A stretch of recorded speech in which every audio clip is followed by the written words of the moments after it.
આ દરેક દીકરીને સાંભળવું જોઈએ. આ સાંભળવા માટે છે અને છેલ્લે સુધી સાંભળજો. જો આ સાંભળીને તમને આંખમાંથી આંસુ આવી જાય તો જરૂર આગળ શેર કરજો. અંતિમ ચિઠ્ઠી. વર્ષો પહેલાની વાત છે. એક નાનું ગામ હતું, સુરાજપુરા. ગામમાં રહેતો હતો એક મનસુખભાઈ અને તેની દીકરી કાજલ. કાજલ મનસુખભાઈની આંખનો તારો હતી. એની મમ્મીનું અવસાન એ જ નાની હતી ત્યારે થઈ ગયું હતું. એટલે પિતા અને દીકરી વચ્ચેનો સંબંધ માત્ર સંબંધ નહોતો, એ એકબીજાની આખી દુનિયા હતી. મનસુખભાઈ દિવસ રાત મજૂરી કરતા, ફક્ત એટલા જ માટે કાજલને કોઈ કમી ના રહે. કાજલ પણ ખૂબ સમજદાર હતી. તે હંમેશા કહેતી, પપ્પા તમે થાકી જશો, થોડો આરામ કરો ને. મનસુખભાઈ હસતા કહેતા, મારો થાક તો તારા સ્મિતથી ઉતરી જાય છે બેટા. સમય પસાર થતો ગયો. કાજલ મોટી થઈ શહેરમાં ભણવા ગઈ. ગામથી દૂર પણ દિલથી પપ્પા સાથે જ રહી. શહેરમાં જતા જ કાજલનો વિચાર બદલાવા લાગ્યો. નવા મિત્રો, નવી લાઈફ. હવે પપ્પાનો ફોન પણ તેની બોજ લાગવા લાગ્યો. એક દિવસ મનસુખભાઈએ ફોન કર્યો, કાજલ બેટા ખાધું કે નહીં? કાજલ બોલી, પપ્પા પ્લીઝ હું વ્યસ્ત છું, તમે વારંવાર ફોન ના કરો. એ શબ્દો મનસુખભાઈના દિલમાં સીધા વાગી ગયા, પણ એને કશું જ ના કહ્યું. થોડા મહિનાઓ પછી કાજલને સારી નોકરી મળી. હવે એ શહેરમાં જ સેટ થઈ ગઈ. પપ્પા સાથેની વાતો ઘટતી ગઈ. એક દિવસ મનસુખભાઈએ પત્ર લખ્યો, બેટા કાજલ તું ખુશ છે ને?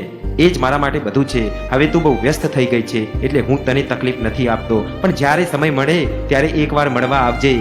તને બહુ યાદ કરું છું, તારા પપ્પા. કાજલને પત્ર વાંચ્યો, પણ વ્યસ્ત જીવનમાં એને વિચાર્યું કે પછી જઈશ, પણ પછી ક્યારેય આવ્યું નહીં.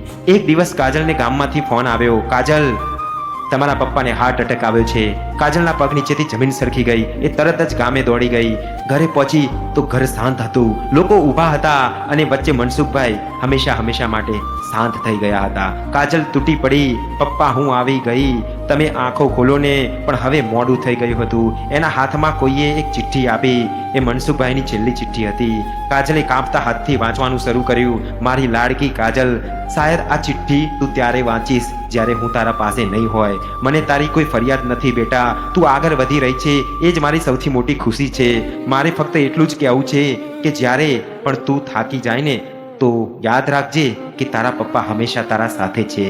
ભલે હું નજરે ન આવું, અને હા એકવાર મને પપ્પા કહીને બોલાવી લેત ને, મને બહુ સારું લાગત, તારા પપ્પા. કાજલ રડતા રડતા બેભાન થઈ ગઈ. એ દિવસ પછી કાજલનું જીવન બદલાઈ ગયું. એને સમજાયું કે સમય સૌથી મોટું ધન છે અને જેને આપણે અવગણીએ છીએ ને એ જ લોકો સાચા હોય છે. કાજલ હવે દર મહિને ગામે જાય છે. પપ્પાની સમાધિ પાસે બેસીને વાત કરે છે અને હંમેશા એક જ વાત કહે છે, પપ્પા માફ કરી દો, હવે હું ક્યારેય તમને ઇગ્નોર નહીં કરું. મને ફરી એકવાર બોલાવો ને. પણ કેટલોક અવાજ ફક્ત યાદોમાં જ સંભળાય છે.